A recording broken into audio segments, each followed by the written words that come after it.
예수로 살아가는 성도의 모습은 어떠한 모습인가? 예수로 인하여 예수를 위하여 살아가는 자들은 누구인가? 거센 핍박과 조롱 속에서도 변함없는 믿음으로 예수를 품고 살아가는 이들의 삶은 얼마나 아름다운가? 데살로니가 교회에 닥친 믿음의 시련과 성도들을 향한 박해와 핍박에 대한 소식이 바울에게 들려왔습니다. 3주의 사역으로 이제 갓 태어난 데살로니가 교회와 성도들이 믿음의 시련과 박해와 핍박을 어떻게 이겨낼 수 있을까? 믿음을 잃어버리진 않을까 하는 염려도 들었기 때문입니다. 그렇기에 바울은 데살로니가 교회의 성도들을 만나고자 하는 마음이 너무도 간절했어요. 하지만 바울은 갈 수 없었죠. 사탄의 방해가 너무도 맹렬했기 때문에. 그래서 바울은 1절과 5절에 기록되어 있는 것처럼 이러한 상황을 도무지 참을 수가 없었습니다. 그래서 나의 형제 곧 그리스도의 복음을 전하는 하나님의 일꾼 디모데를 서둘러 보내게 됩니다. 지금 바울이 디모데를 이곳에 서둘러 보낸 이유는 분명합니다. 첫 번째로 2절과 3절에 기록하고 있듯이 성도들이 사탄의 공격에 무너지지 않도록 믿음을 강하게 하고 믿음의 시련으로 지친 이들을 위로하기 위함입니다. 3절에서 흔들리다에 사용된 헬라어는요, 사이노인데요. 사이노의 본뜻은 강아지가 꼬리를 흔들다, 꼬리치며 따르다 입니다. 그리고 이 안에는 이런 뜻이 있대요. 주인이 아닌 다른 누군가의 말에 쉽게 속아서 꼬리를 치며 반가워하다가 속아서 쫓아간다는 뜻. 바울이 디모데를 보낸 이유는 이와 같은 일을 경계하기 위해서입니다. 그리고 두 번째로는 4절과 5절에 기록된 것처럼 데살로니가 교회의 성도들의 믿음을 알기 위해서입니다. 환난과 시험을 받게 되었지만 그럼에도 바울은 이들이 주 예수 그리스도 안에서 모든 시험을 이겨내고 믿음을 지켜내길 원하는 간절한 소망이 이 안에 있기 때문입니다. 또 여기서 저희가 잠시 주목해야 할 단어가 있는데요. 바로 환난이라는 단어이고 원어로는 들리보입니다. 열매의 기름을 압착키로 짜듯이 압착하거나 내려 누른다는 뜻입니다. 그러니까 환난은 사탄의 시험과 공격이 이들을 혹독한 고통과 시련으로 내려 누른다는 뜻이에요.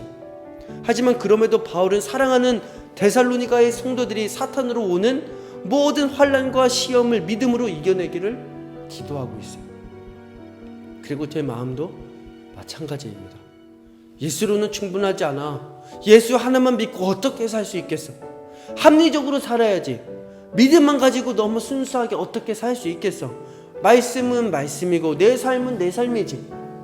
분리하며 살아가는 이 세상에서 나의 신앙을 무너뜨리려는 이 세상의 혹독한 고통과 시련에도 나를 짓누르는 그 고통 속에서도 이 말씀을 듣는 여러분 모두가 환난과 시험을 믿음으로 이겨내기를 간절히 원한다는 겁니다. 여러분, 우리는 때때로 착각하는 것이 있습니다.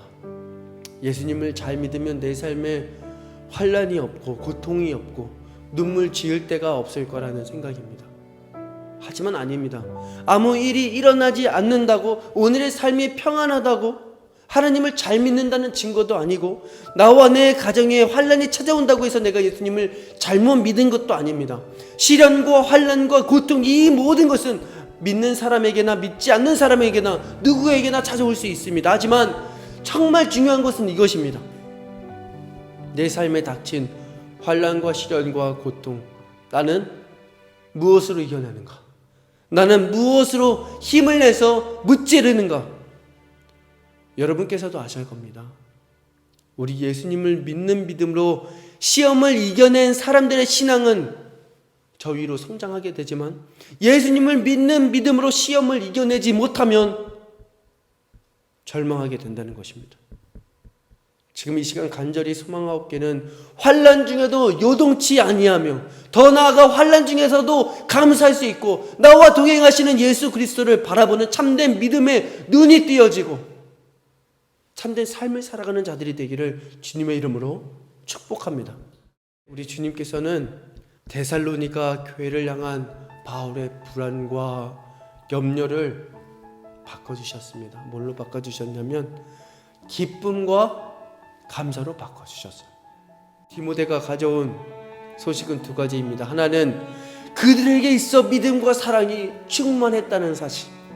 데살로니가 교회의 성도들은 그리스도인으로서 삶을 충실히 살아가고 있었어요. 또 사람들의 박해와 핍박 속에서도 이들은 낙담하지 않고 낙심하지 않고 오히려 서로를 사랑하고 서로를 위로했으며 예수 그리스도를 위하여서 또 그리스도로 인하여서 아름다운 믿음의 삶을 살아가고 있었다는 거예요.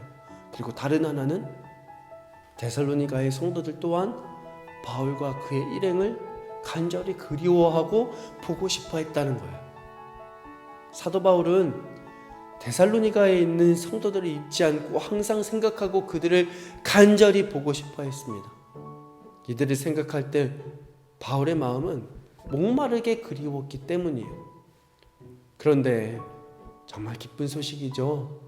데살로니가 교회에 있는 성도들 또한 바울과 그의 일행을 항상 생각했었고 간절히 보고 싶어 했다는 거예요.